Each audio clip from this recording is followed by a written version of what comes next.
Hey guys, what's up? Welcome to my video. So today we're going to do tie rods on a 2010 Toyota Highlander. This is a hybrid, but I'm sure this is the same for the regular Highlander model. So basically, this tie rod does not look too bad. It's not a difficult job. It's pretty simple. Two bolts. You're going to need a Torx. And the Torx that you need is a 6. All right, so you're gonna put the and you're gonna need an open. Well, you're gonna need a wrench, and it's not an 18, it's a 17.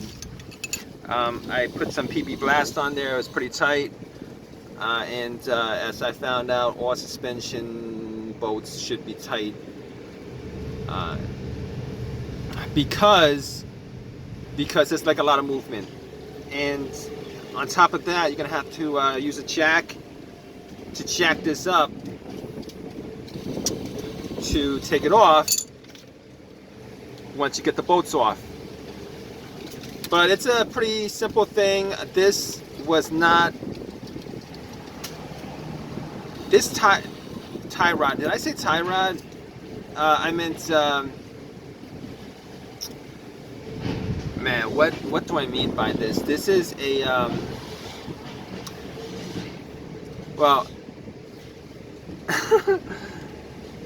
this is a sway bar link, is what it is. Sway bar link. It's a sway bar link. All right, this sway bar link wasn't too bad. It's not bad at all. This car's got like 280,000 miles on it. I'm doing it anyway. It's the other side that's bad, but since I'm changing one, might as well change both. Pretty simple job. If you have the right tools for it, you don't want to ruin that Torx.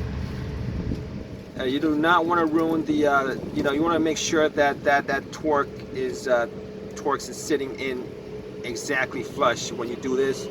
Put some lubricant on it. Put some PB Blaster, whatever you got, and use a hammer to hammer it this way or that way, because it was very, very tight. So alright guys, so if you enjoyed this video, have fun doing this job, please subscribe, please give me a thumbs up. Alright guys, take care.